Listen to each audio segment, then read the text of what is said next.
Well, we're going to try to dispel some of the mysteries today, cut to the chase, and tell you about sherry in just a few minutes. It's from southern Spain, Andalusia.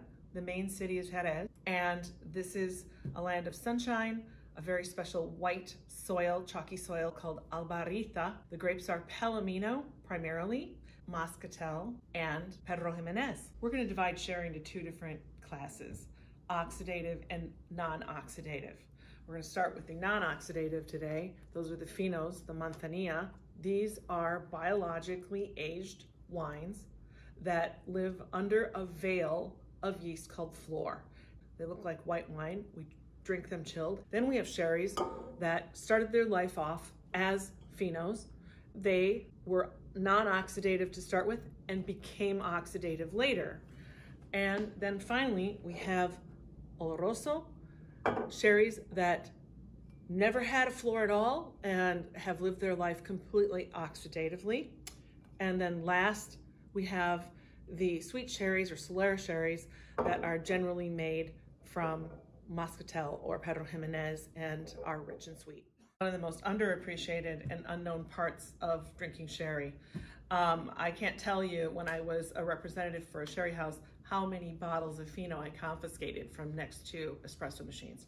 But this is the light, fresh, we drink this chilled. The Fino sherry starts with a singular fermented white wine that's been held for 1 year called the sobretables. It is then passed down through the Criadera, which means the nurseries. This battery of barrels, the rows are called scales. Typically there are 4 to 5 of them, but in the case of Valdespino, there are 10 rows. So the wine is moved by portion through this battery of barrels till it finally reaches the bottom row called the Solera, where up to 1/3 may be drawn off and bottled. With a fresh sherry like this, you have the influence of the yeast going on, and that is part of the essence of the Fino. And just like sourdough bread or things that have a natural flora that involves their flavor characteristic, that is also true for Fino sherry. So it depends where Fino sherry comes from. It depends on the town, the village, the cellar, the house, maybe even the capataz sweater. All of these influences can create an environment that makes one Fino taste different than another Fino. So we're going to talk about the sherry triangle. Let's start off in Jerez. Jerez is inland, about 45 minutes from the coast. It's the warmest. It's where you'll see, they call the cathedrals, which you have these very high ceilings. A lot of air movement is brought in by raising the ceilings. We also are going to talk about Puerto de Santa Maria. Puerto de Santa Maria produces very fine Finos, delicacy, aromatics, and also a powerful kind of a backbone to these Puerto de Santa Maria Finos. In talking about sherry from Jerez, we're going to talk about the Fino from Valdespino. We're tasting that right now. What's unique about Valdespino is that their Criadera is 10 scales. Also, the fruit selected is from one single vineyard called the Macarnudo. It's a special historical vineyard gifted to Valdespino by the king, and it is on a high plateau with all white chalk albarita soil.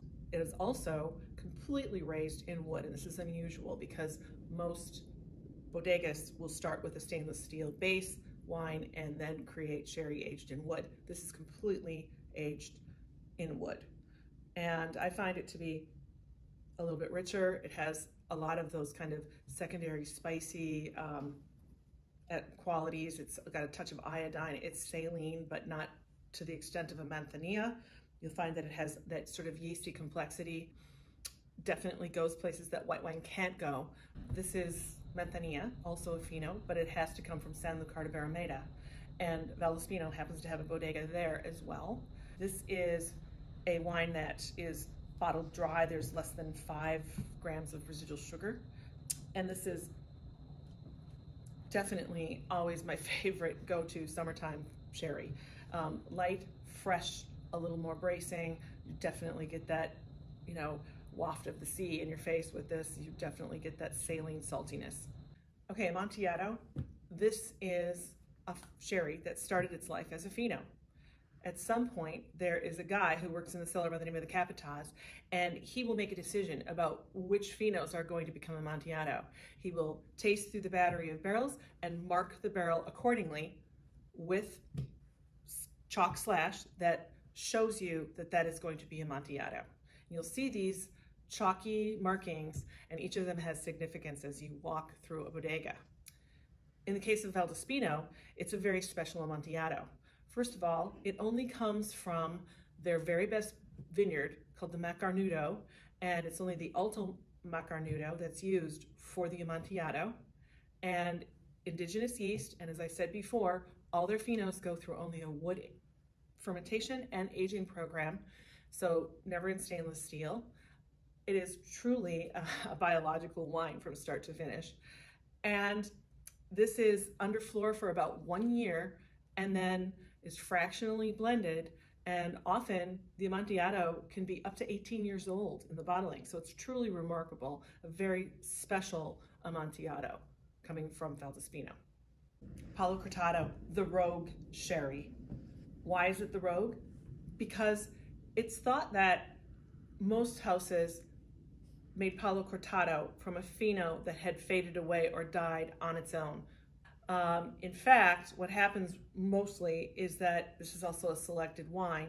The Capataz makes a decision about a particular Fino, maybe earlier on, also is considering the texture and the body and the weight of the sherry. In this particular situation, the Palo Cortado is named for an almacenista. What is an almacenista? It is a single small producer of sherry. These are often people that have sherry casks in their own home, for example. The CP stands for Calle Ponce, the address where the almacenista was located, and it was bought in the 60s by Valdespino. So these individual households made sherries that carried the flora of that household and their own personalities. So this is a very special Palo Cortado. It is also coming from the Macarnudo Alto. This is also over 10 years old. And honestly, I find that the weight and the body of it brings it a little bit closer to Oloroso. So Oloroso, we are taking a step away from non-oxidative aging at all. And in the case of an Oloroso, you have a base wine, a base sherry that is selected for its richness, its body weight, and the decision is to not allow it to develop a floor at all. And in this case, it is immediately fortified with alcohol all the way up to 17 to 18 degrees so that it never forms a floor. In the case of the Valdespino 1842, we're talking about a Solera, a bodegas that was formed in 1842. And this is a VOS. It is very old, special. And it is very old. It's over 20 years old. And this is also medium sweet. It has about 8 to 10 residual sugar. And you'll find that this is built for cheese. I love this kind of a medium sweet Oloroso with a creamy cheese, or even a not too sweet nutty dessert, pine nut tart, something like that.